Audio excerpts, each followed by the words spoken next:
I thought I understood everything about my family until Denise, my sister-in-law, showed up at my front door at 2 in the morning.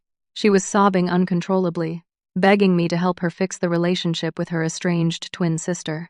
I had no idea that this was the beginning of a long nightmare where I would witness extreme psychological manipulation firsthand. I have been married to Sarah, Denise's younger sister, for 5 years now. Our life together has been mostly peaceful, or so I thought. But why would a twin sister cut off all contact? And why would Denise come to me instead of talking to Sarah directly? Before I dive into this story, I want to know where you are watching from.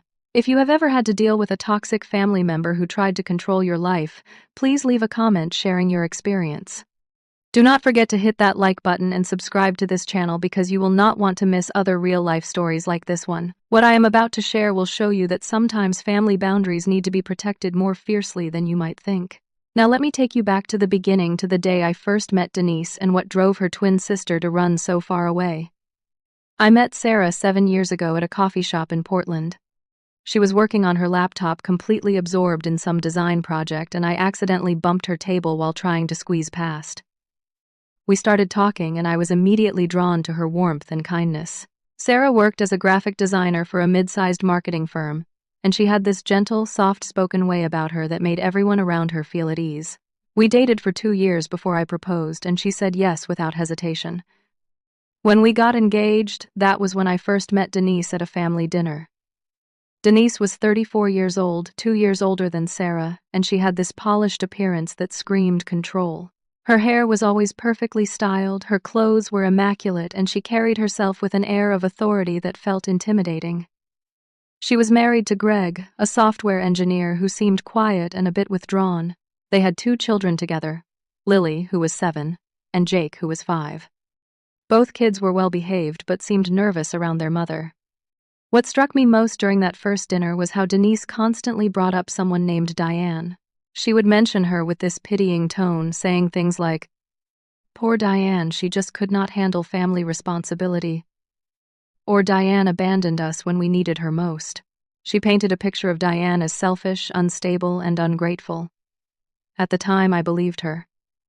Why would not I? Denise seemed like a concerned sister who had been hurt by someone she loved.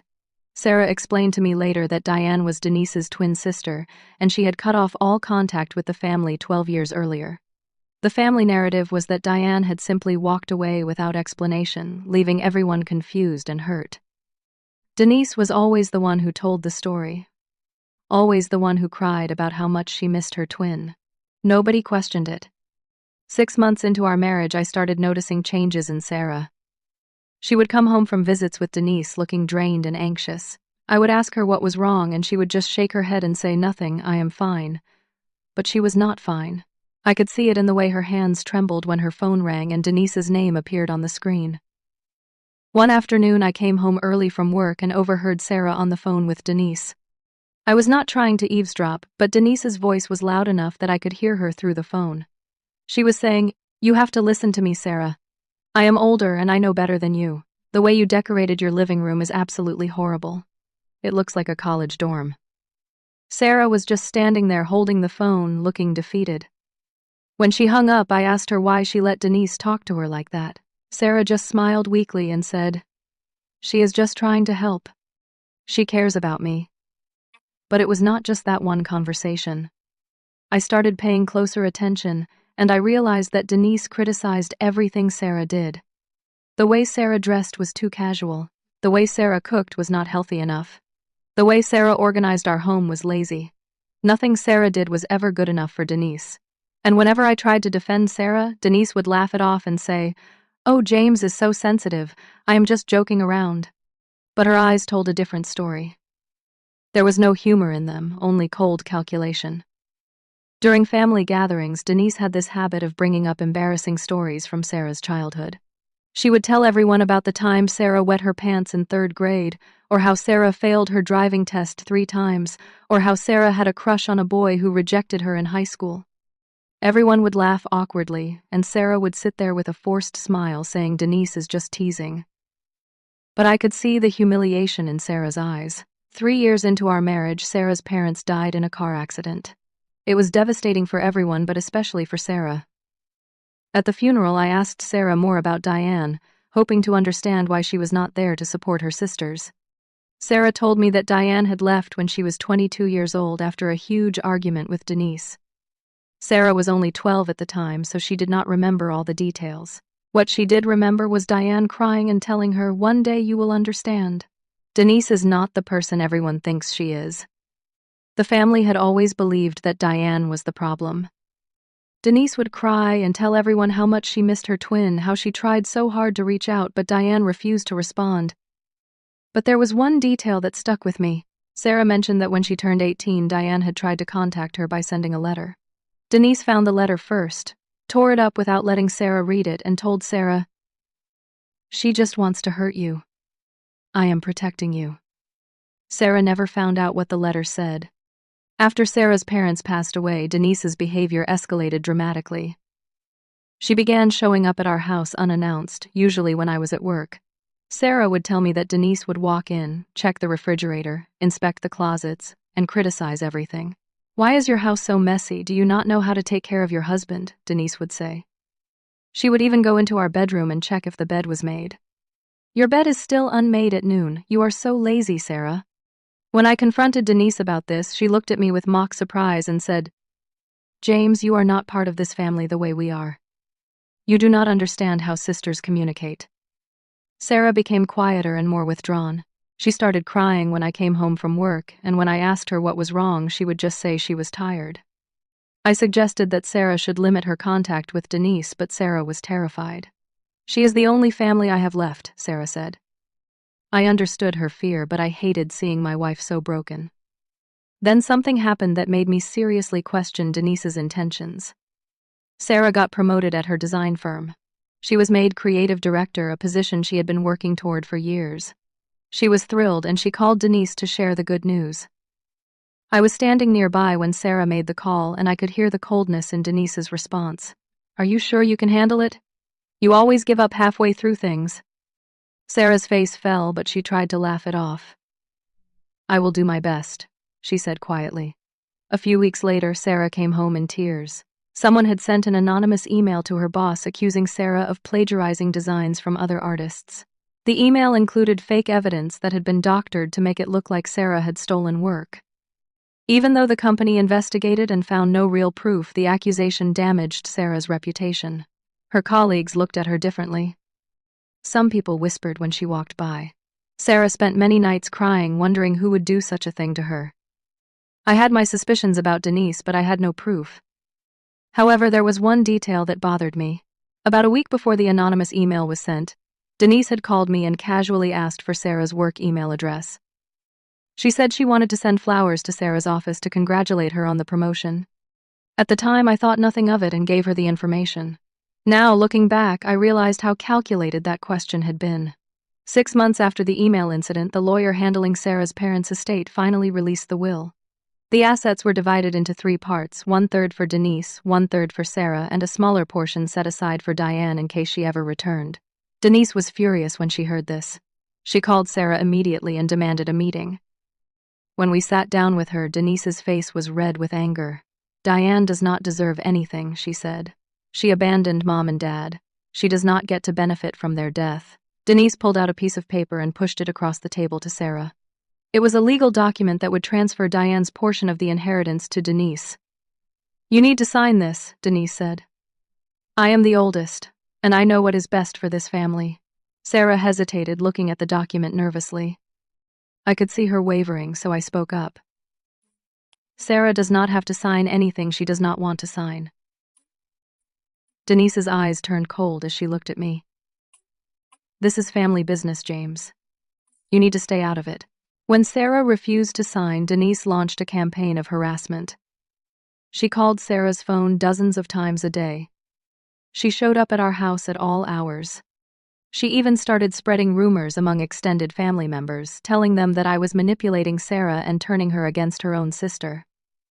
"James is destroying this family," Denise told anyone who would listen. "He is poisoning Sarah's mind against me."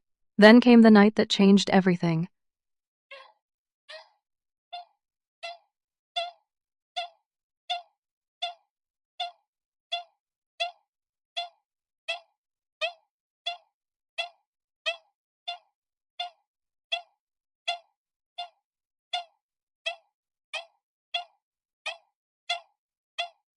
I stumbled out of bed, disoriented.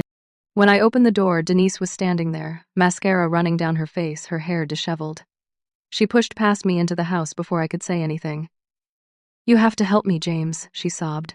"Diane is trying to destroy my life." I was confused. Sarah came down the stairs, equally bewildered. Denise explained through her tears that Diane had reached out to Sarah through social media. Diane wanted to meet with Sarah to talk. Denise had somehow found out about this and she was panicking. "You cannot let Sarah meet with her," Denise begged me. "Diane will lie about me. She is jealous of me, and always has been. She will poison Sarah against me." I looked at Denise carefully. For the first time, I saw past her tears and her dramatic display. I saw manipulation. I saw fear not of Diane but of losing control. "This is Sarah's decision to make," I said calmly. Denise's face twisted with rage. "Do you not love your wife?" she screamed. "Do you want that crazy woman to ruin your marriage? If you care about Sarah at all, you will stop this." I stood my ground. Sarah is an adult. She can decide who she wants to talk to. Denise stared at me with pure hatred before storming out of our house. That was the moment I truly understood what we were dealing with. Sarah was shaken by Denise's outburst, but she was also curious. Why was Denise so desperate to keep her away from Diane? What was Denise so afraid of? After talking it through, Sarah decided she wanted to meet Diane. She needed to hear the truth for herself. We met Diane at a quiet coffee shop on a Sunday morning. Diane looked exactly like Denise physically, but there was a softness in her eyes that Denise never had. She was nervous, her hands shaking as she held her coffee cup. Sarah and I sat across from her waiting. Diane took a deep breath and began to speak. "I am so sorry I was not there when Mom and Dad died," Diane said, her voice breaking. "I wanted to come, but I was terrified of seeing Denise again." She explained that growing up, Denise had always been controlling. Denise would read Diane's diary without permission. Denise would follow Diane to make sure she was not talking to certain friends. If Diane made a friend that Denise did not approve of, Denise would spread rumors to drive that friend away. She told everyone I needed her to take care of me because I was weak, Diane said. She made me believe it too. When Diane started dating someone in college, Denise pretended to be supportive. But behind Diane's back, Denise sent text messages from Diane's phone to the boyfriend, making it seem like Diane was cheating on him. The relationship ended, and Diane was devastated. Denise comforted her, saying, "See, men cannot be trusted. You only have me." When Diane got accepted to a university in another state, Denise cried to their parents, claiming that Diane was abandoning the family. The parents, believing Denise, pressured Diane to stay local. Every time Diane tried to create some independence, Denise found a way to pull her back. The final straw came when Diane was offered a job opportunity in another city. Denise called the hiring manager and told them that Diane had serious mental health issues and would not be a reliable employee. Diane lost the job before she even started. "I realized then that I had to leave completely," Diane said, tears streaming down her face. "I changed my phone number. I moved to Seattle without telling anyone where I was going. I had to disappear or she would never let me have a life." Sarah was crying too, finally understanding what her sister had been through. Sarah also realized that she had been experiencing a milder version of the same treatment for years. Sarah made the decision to distance herself from Denise. She stopped answering Denise's calls. She did not invite Denise to our house. Denise noticed immediately and went into full attack mode. She sent text messages calling Sarah ungrateful and selfish. She told extended family members that I had brainwashed Sarah. She even showed up at Sarah's workplace, causing a scene in the lobby until security escorted her out. Denise demanded to meet with me privately. Against my better judgment, I agreed, hoping I could reason with her. We met at a restaurant and Denise was icy cold. "You have turned my sister against me," she said. "You have destroyed my family." I tried to explain that Sarah had made her own choices, but Denise was not listening. "If you do not bring Sarah back to me, I will make sure everyone knows what kind of man you really are," she threatened. "I will ruin your marriage." Around this same time, Greg, Denise's husband, called me. He sounded exhausted. "James, I am sorry for everything Denise has put you and Sarah through," he said. I have been dealing with this for years and I cannot take it anymore. I am filing for divorce. He told me that Denise had been controlling every aspect of his life, isolating him from his own family, monitoring his every move. He was done. Sarah and I decided we needed to take action to protect ourselves. We met with a lawyer to discuss getting a restraining order against Denise. The lawyer advised us to document everything, every text message, every voicemail, every uninvited visit. We started keeping a detailed log of Denise's behavior. We also changed the locks on our house and installed security cameras around the property. Diane was incredibly supportive during this time. She provided her own documentation of what Denise had done to her over the years. She had saved old emails, text messages, and even journal entries detailing the abuse. This evidence was crucial in building our case. I also decided to send an email to the extended family members who had been fed Denise's version of events. I attached screenshots of threatening messages Denise had sent us. I included testimony from Diane. I explained calmly and factually what had been happening. Some family members refused to believe it. They had known Denise for so long as the caring, devoted sister that they could not reconcile that image with reality. But others started to see the truth. They reached out to apologize for not seeing what was happening sooner. When the restraining order was approved by the court, Denise violated it almost immediately. She showed up at our house banging on the door and screaming. We called the police and she was arrested. That incident, combined with Greg's divorce filing where he requested full custody of the children due to Denise's unstable behavior, started to unravel Denise's carefully constructed image. Greg was granted temporary custody of Lily and Jake. The court ordered a psychological evaluation of Denise, and the results were concerning enough that the judge restricted her visitation rights. Denise had lost everything: her husband, her children, her control over her sisters, and her standing in the community. Sarah began seeing a therapist to work through the trauma of years of emotional abuse.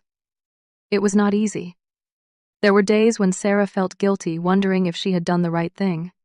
But the therapist helped her understand that protecting herself was not selfish. Setting boundaries was necessary.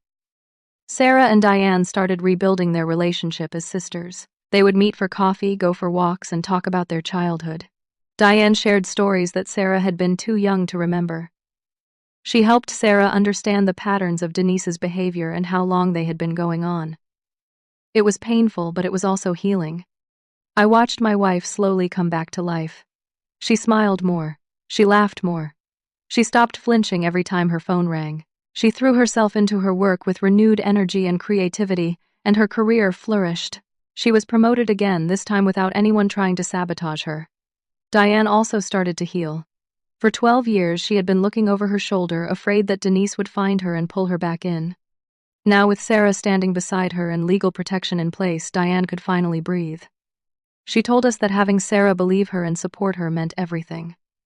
Our marriage grew stronger through this ordeal. Sarah told me that she felt safe with me in a way she had never felt with anyone else. I had stood by her when it would have been easier to just go along with Denise's demands. I had believed her when she finally admitted how scared she was. I had fought for her. Denise still tries to make contact occasionally. She creates fake social media accounts to send messages. She has tried to use mutual acquaintances as intermediaries. But we do not respond. The restraining order is still in effect and we do not hesitate to report violations. Greg has full custody of the children now and they are thriving in a healthier environment. I learned something important through this experience. Family boundaries are not selfish. They are necessary for survival sometimes. Not every person who claims to love you actually has your best interests at heart. Some people use the word love as a weapon to control and manipulate. Protecting the person you love sometimes means standing up to an entire family. It means being called the villain. It means enduring accusations and lies. But it is worth it. Sarah and Diane are real sisters now, not just by blood but by choice. They support each other, respect each other's boundaries, and genuinely care about each other's well-being. That is what family should look like. Denise is still out there living alone, still trying to manipulate anyone who will listen to her. But she has no power over us anymore. I am proud of Sarah for finding the strength to break free. I am proud of Diane for surviving 12 years on her own, and then being brave enough to reach out. And I am grateful that I trusted my instincts when something felt wrong, even when everyone else was telling me I was mistaken. If there is someone in your life who makes you feel like you are never good enough, who makes you feel guilty for things you did not do, who isolates you from other people who care about you, that might not be love. That might be control.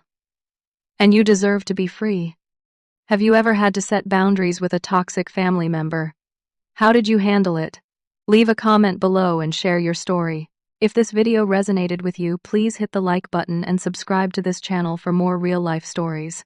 Share this video with someone who might need to hear it. Thank you so much for watching, and I hope you find the courage to protect your peace, no matter who tries to take it from you. Take care of yourself.